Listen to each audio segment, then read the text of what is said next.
Hello students, पिछले video में हम देख चुके हैं बेंथम के उपयोगितावादी विचार, जिसको हम शॉर्ट में एक बार रिपीट कर लेते हैं।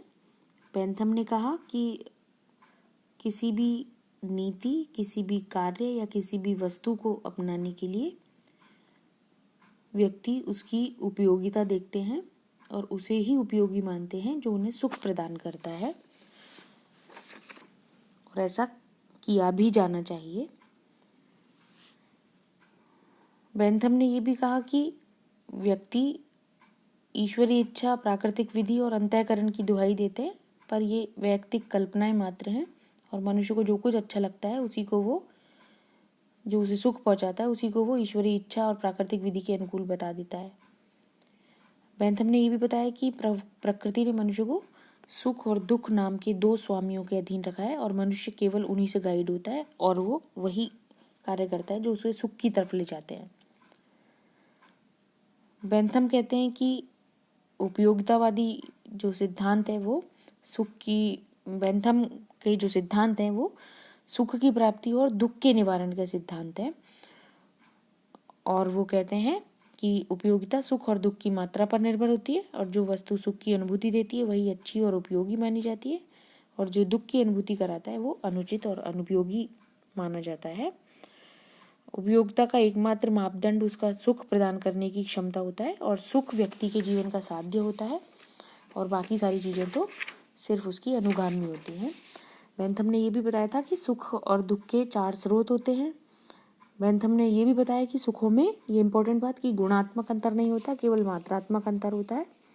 तो बच्चों की खेल और जो प्रसिद्ध स्टेटमेंट था कि पुष्पिन जो बच्चों का खेल है और काव्य का अध्ययन एक ही कोटि के हैं अगर वो सुख की मात्रा समान देते हैं। उन्होंने सुख और दुख का वर्गीकरण किया, कई प्रकार के सुख और दुख गिनाए और सुखवादी मापक यंत्र भी बताया जिससे सुखों को गणितीय तरीके से मापा जा सकता है और किसी भी कार्य या नीति को उस कसौटियों पर 7 कसौटियां उन्होंने गिनाई थी, उस पर कसकर निष्कर्ष निकाला जा सकता है कि किस कार्य या किस नीति या किस वस्तु को अपनाना चाहिए और किसे नहीं अपनाना चाहिए। तो ये कैलकुलेशन का उन्होंने एक इंस्ट्रूमेंट सुखवादी मापक यंत्र दिया था, ये हम देख चुके हैं पिछले वीडियो में। और साथ में उन्होंने यही बताया लास्ट में कि ये न सिर्फ व्यक्ति बल्कि राज्य के लिए भी एक गाइड सिद्धांत है और राज्य का भी लक्ष्य वही होना चाहिए, अधिकतम व्यक्तियों का अधिकतम सुख, मतलब उसको वही नीति अपनानी चाहिए, वही कानून बनाने चाहिए, वही कार्य करने चाहिए जो अधिकतम व्यक्तियों को अधिकतम सुख प्रदान कर सके। ये बेंथम के उपयोगितावादी विचार थे। आज हम बेंथम के इन सिद्धांतों की आलोचना कर लेते हैं। पहली बात यह हम देख रहे हैं स्क्रीन पर कि सुखवादी मान्यता गलत है, और हम देखते हैं कि व्यवहार में मनुष्य केवल सुख के पीछे ही नहीं भागता बल्कि आदर्शों के भी अनुपालना करता है। बहुत बार वो धार्मिक कार्य करता है, धार्मिक प्रेरणाओं से कार्य करता है, आदर्शों, नैतिक आदर्शों से कार्य करता है, उनकी प्रेरणा से कार्य करता है। और यदि बेंथम सही भी कह रहा है कि मनुष्य केवल सुख के पीछे भागता है तो ऐसा मानना भी गलत है, ऐसे ही आदर्श को अप्रिशिएट करना भी गलत है। यदि ऐसा होगा तो समाज का विकास अवरुद्ध हो जाएगा और भयानक होड़ और प्रतिस्पर्धा, सुख के पीछे भागने की भावना बढ़ जाएगी तो समाज में अच्छी भावनाएं खत्म हो जाएंगी, अच्छाइयाँ खत्म हो जाएंगी। दूसरी बात कि अधिकतम संख्या का अधिकतम सुख की प्राप्ति अव्यवहारिक और असंगत है।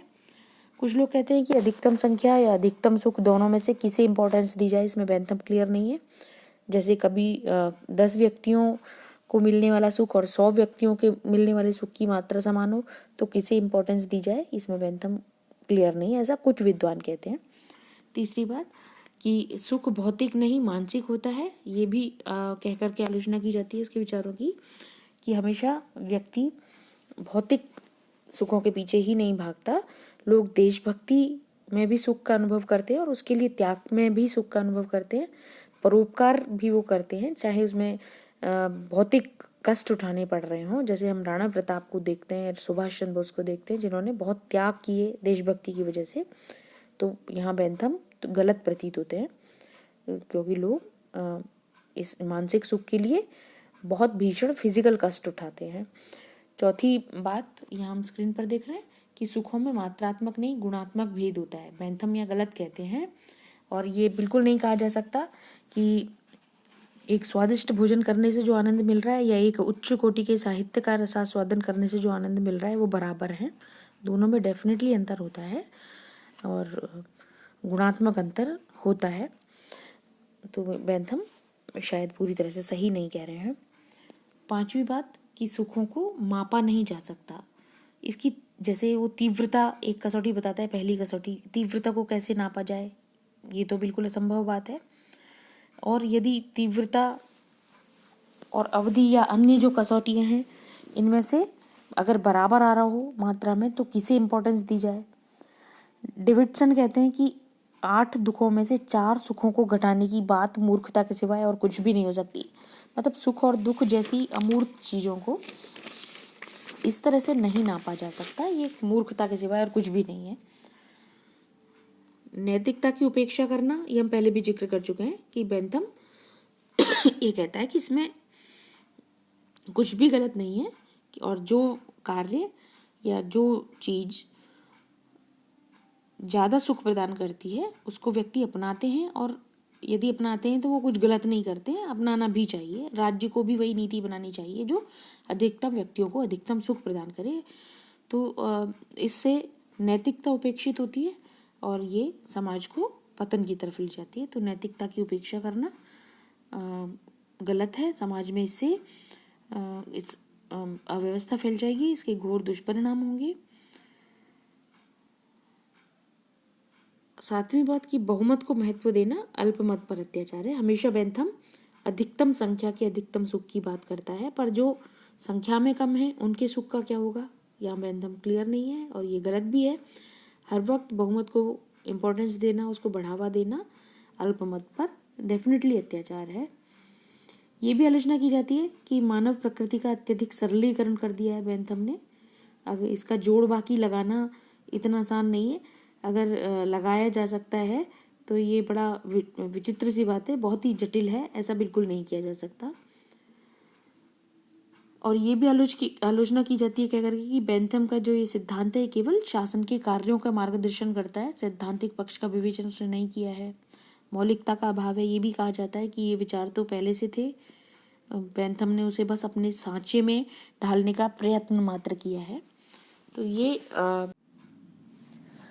पर बेंथम के विचारों की ये सारी आलोचनाएं ठीक नहीं है, तर्कसंगत नहीं है, बल्कि सच्चाई ये है कि उसका सिद्धांत काफ़ी स्पष्ट, लोकतांत्रिक और राज्य के लक्ष्य को लोक कल्याणवादी बनाने वाला है।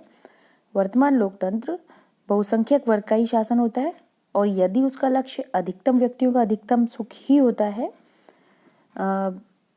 तो वही राज्य ज़्यादा सही माना जाता है, ज़्यादा लोकतांत्रिक माना जाता है और यही सरकारों की सफलता की कसौटी भी होता है, लोकतांत्रिक सरकारों की। मैक्सी भी कहते हैं कि इस सिद्धांत ने पुराने रूढ़िवादी विचारों को जड़ों से हिला दिया। बेंथम ने सिर्फ सत्य का बयान किया है। डनिंग भी बेंथम के विचारों को उचित ठहराते हुए कहते हैं कि समस्त संस्थाएं, परिपाटियां, रीति रिवाज और उत्सव चाहे कितने ही प्राचीन और सम्मानित हों, यदि वे अप्रत्यक्ष या प्रत्यक्ष रूप से अधिकतम संख्या के अधिकतम सुख की अभिवृद्धि नहीं करते तो बेकार हैं। अब हम देखते हैं, ये हम अभी तक हम देख चुके थे बेंथम के उपयोगितावादी विचार। बेंथम एक राजनीतिक दार्शनिक की तरह सामने नहीं आता, बल्कि एक वो एक सुधारक की तरह शासन व्यवस्था में, कानून में, न्यायिक व्यवस्था में सुधारक की तरह वो सामने आता है।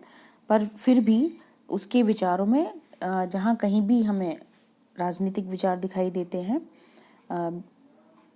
राजनीतिक दर्शन वाले जो विचार दिखाई देते हैं वो हम बहुत शॉर्ट में देख लेते हैं। यहाँ पर उपयोगितावादी विचारों के अलावा जो विचार उसके हम एक बिखरे पड़े हैं उनको हम यहाँ शॉर्ट में देख रहे हैं।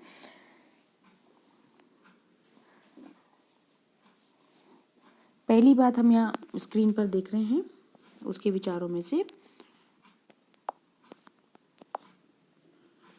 कि राज्य की उत्पत्ति के बारे में बेंथम ने जो उस समय प्रचलित था सामाजिक समझौता सिद्धांत, उसका विरोध किया और उसके अनुसार ऐसा समझौता कभी नहीं हुआ था, और हुआ भी तो वर्तमान पीढ़ी उससे बाध्य कैसे हो सकती है, उसका तर्क था वो नहीं हो सकती। बेंथम के अनुसार राज्य की उत्पत्ति का कारण आज्ञा पालन की आदत होती है, ना कि सामाजिक समझौता। और यह आदत इसलिए होती है क्योंकि यह उपयोगी होती है, क्योंकि इससे सुख बढ़ता है। वो कहते हैं कि राज्य की आज्ञा पालन से होने वाली हानि अवज्ञा से होने वाली हानि से कम है।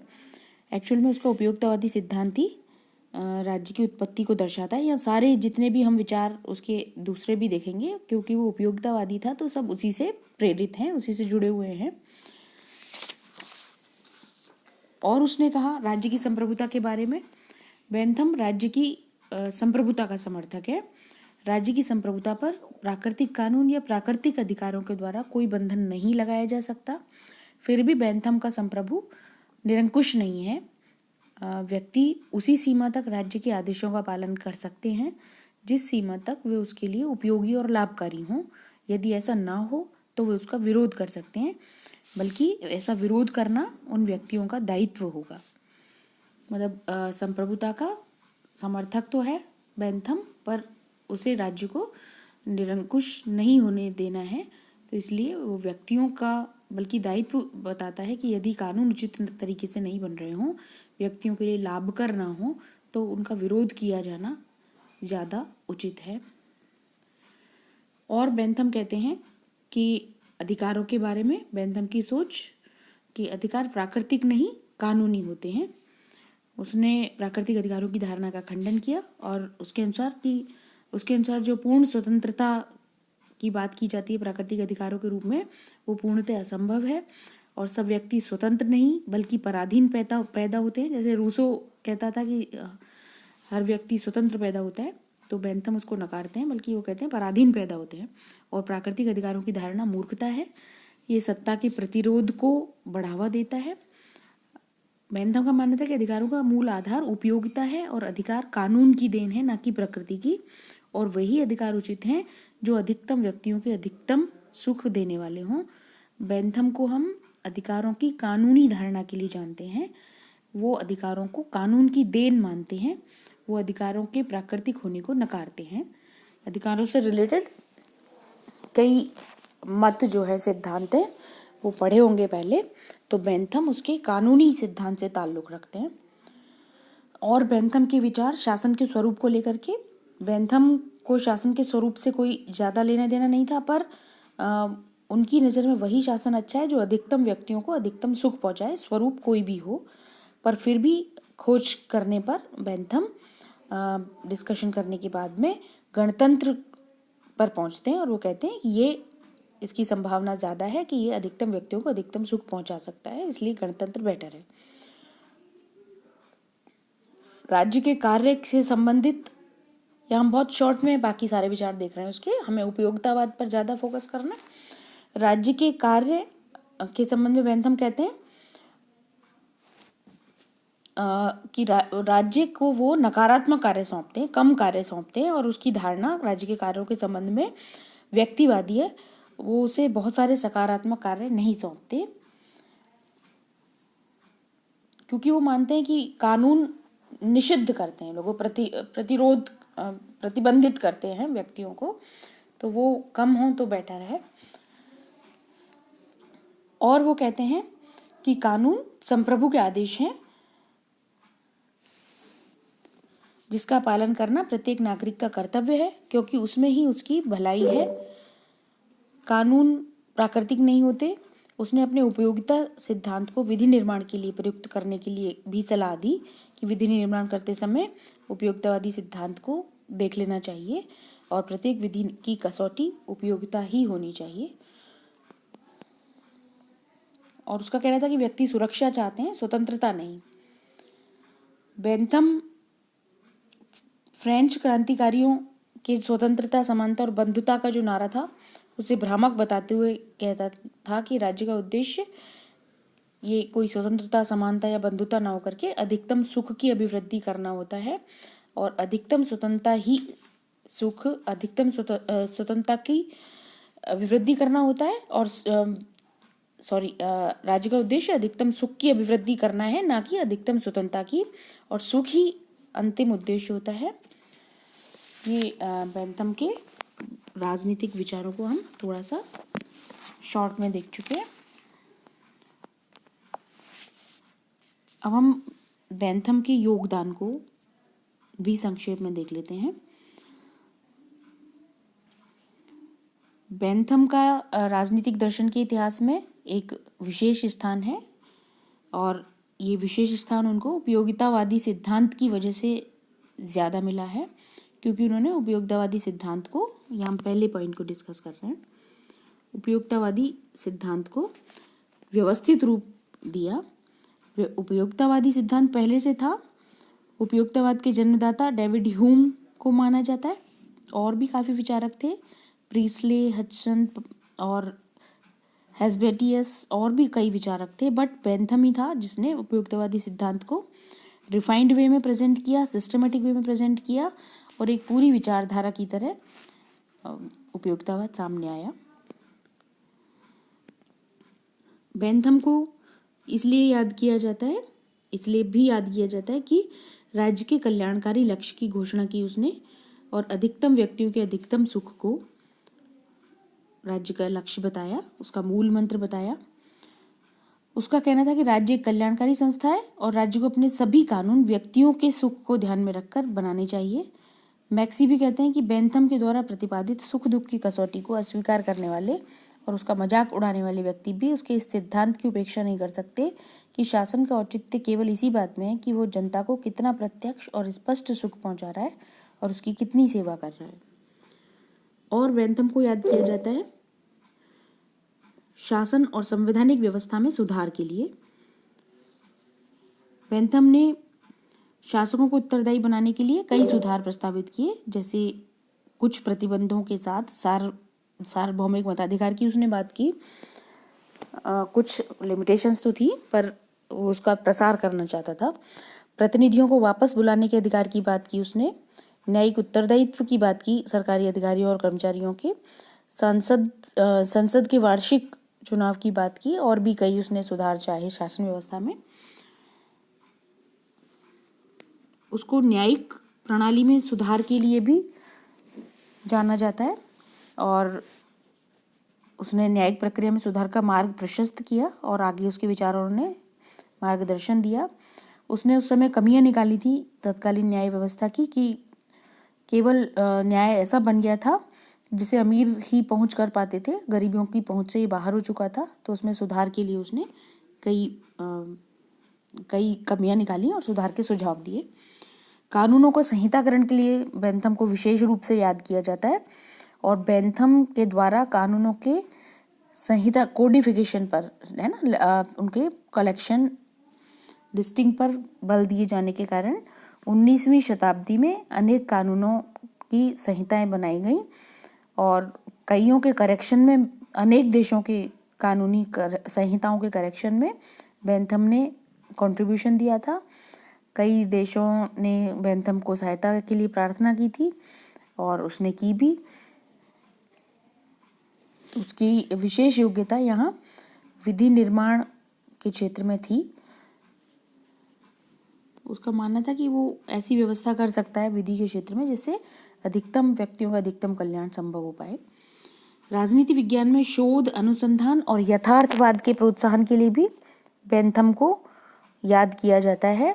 बेंथम ने अनुभवात्मक, विश्लेषणात्मक, विवेचनात्मक पद्धति पर जोर दिया, तथ्यों पर निरीक्षण और अनुसंधान पर जोर दिया, और सबसे बड़ी बात कि उसने व्यवहारिकता पर, यथार्थवाद पर जोर दिया और उसको प्रकट किया। उसने व्यक्तियों की सच्चाई को बताया कि वो क्या चाहते हैं, मनोवृत्तियों को समझ करके, मनोभावों को समझ करके उनकी सच्चाई को बताया।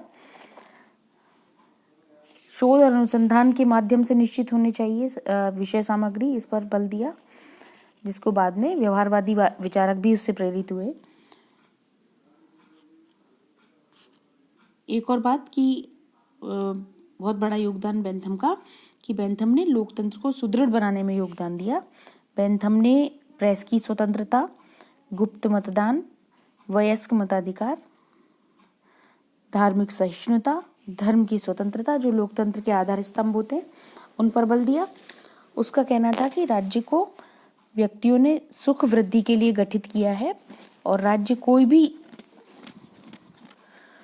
राज्य या सरकार कोई भी तभी नागरिकों के निष्ठा पालन की हकदार होती है जब तक वो समाज के सामान्य सुख का ध्यान रखते हैं और लोकतंत्र को पुष्ट करते हैं। तो ये एक बड़ी लोकतांत्रिक बात बेंथम ने की जिससे लोकतंत्र को सुदृढ़ बनाने में योगदान मिला।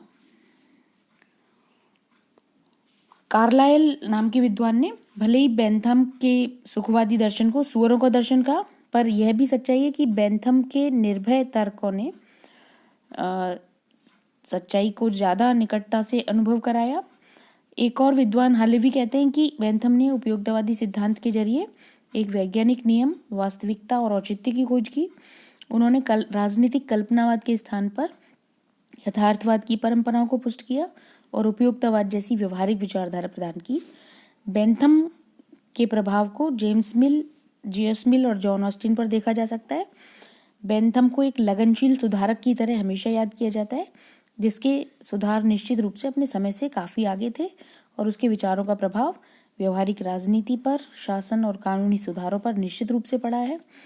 अधिकतम लोगों के अधिकतम सुख के आधार पर ही बाद में पूंजीवादी व्यवस्था और मजदूरों के शोषण के विरोध की बात की गई, मजदूरों के कल्याण और उनके अधिकार की बात की गई बाद में। तो बेंथम का योगदान और बेंथम का प्रभाव निश्चित रूप से अक्षुण्ण रहा, अमिट रहा और बेंथम को हमेशा याद किया जाता रहेगा। Thank you.